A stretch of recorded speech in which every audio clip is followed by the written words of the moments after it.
Sup? Okay, last video was depressing, so let's lighten things up with some orcs. Orcs. I actually play orcs on the tabletop, and I've started to get into some of the more shooty orcs rather than punchy orcs. There's a difference. And Nazdreg's model is like right around the corner, hopefully next monthish. So let's talk about the bad moons today. Alright, quick orky crash course. Way back when, a race of godlike beings called the Brain Boys. They created the orcs to stomp on the Tin Boys in the first Wah! Now, the Brain Boys created the orcs from some fungus that made them more brutal and more cunning. And wham bam, think you ma'am, you got yourselves an orc. Well, technically, they were corks, which were just larger, smarter orcs. After the war in heaven, the Quarks continued fighting and getting dumber and dumber till they became the orcs we all know and love. Ah, I love it when a species punches themselves into stupidity. Now, the Brain Boys also amped up the orc's psychic ability, which I will briefly explain. No, a single orc cannot believe something into or out of existence. You stupid git. It takes millions upon billions upon a lot of orcs to make any kind of thing happen. Like how red ones make things go faster, or how purple is the stealthy color. Because have you ever seen a purple orc? Me neither.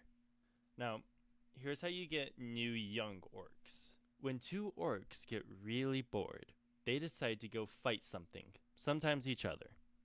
This releases spores that take root into the ground. The spores grow until an orc juvie punches its way out of the ground.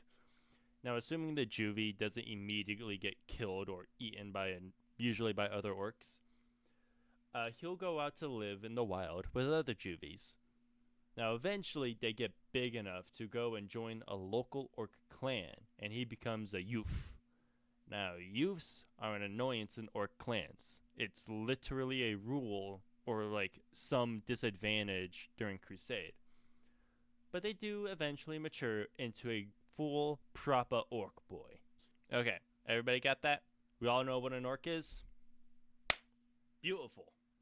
Alright, now the Bad Moons, aka the shootiest and the richest orcs, have the most teeth, because their teeth grow faster than other orcs.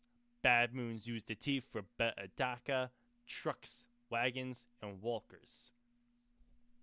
Now, compared to other orcs, Bad Moons enjoy hitting things just as much as others. They just prefer the punch of some big DACA a lot more. They also spend, a lot of time trading and buying things, so they're also kind of like a merchant orc class in society. Now, Bad Moons, I would reckon that Bad Moons have more mechs than average, or is that blue orc clan I can never remember the name of? Whatever. Mechs are orcs who enjoy building shit more than fighting gits. Not to say they don't like fighting gits. Not to say they don't fight gits. They just like to build shit so they can go fight more gits. They have a strange affinity for machinery because they're mechs, and orcs need mechs to build shit, so sometimes an orc boy is a mech. Mechs use a combination of actual science and I made it the fuck up in their creations.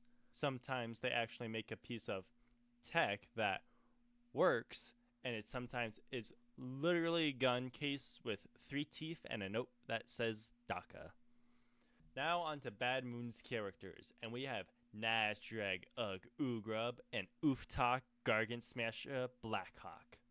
Nazdreg is the war boss of all Bad Moons. He is the biggest, the shootiest, and most cunning git there is. His custom Shooter X turns any opponent into burnt Swiss cheese, and I cannot wait to field him on tabletop.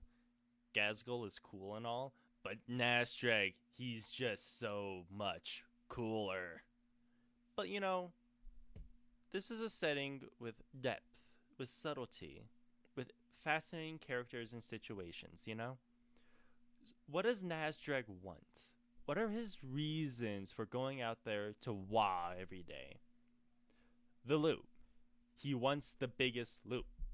Even now, during the Fourth War for Armageddon, Nazdreg is looking for a Warlord Titan for himself to customize and to use in his wah. He wants loot, and I can respect that. It's even been said that if Nazdreg didn't focus so much on the loot, he'd be on par, maybe worse than Gazgul.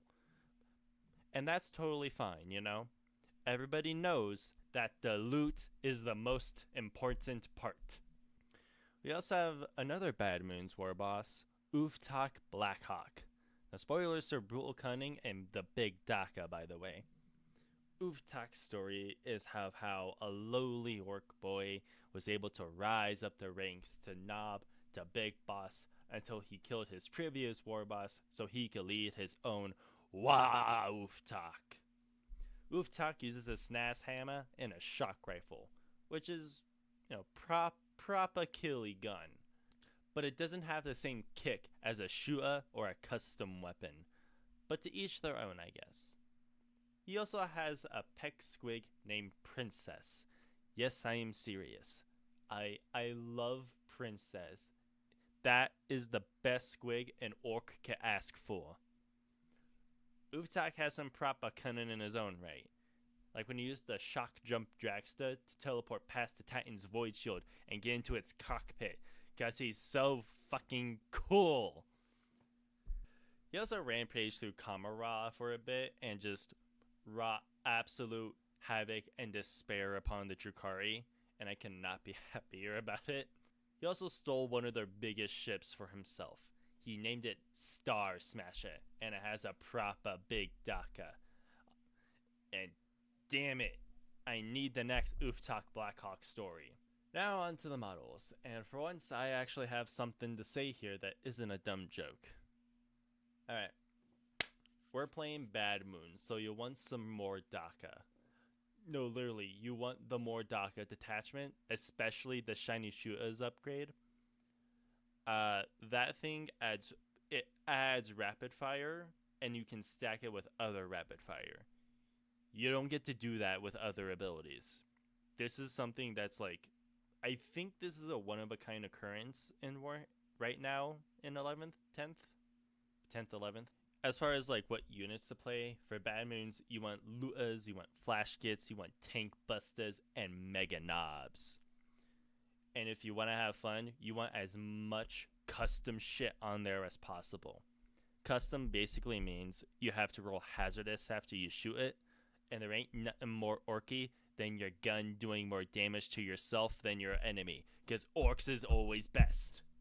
In any case, even though these are the shooty units, orcs, they only ever hit on a 5-up. So have some big mech characters lead these units so they can reroll ones.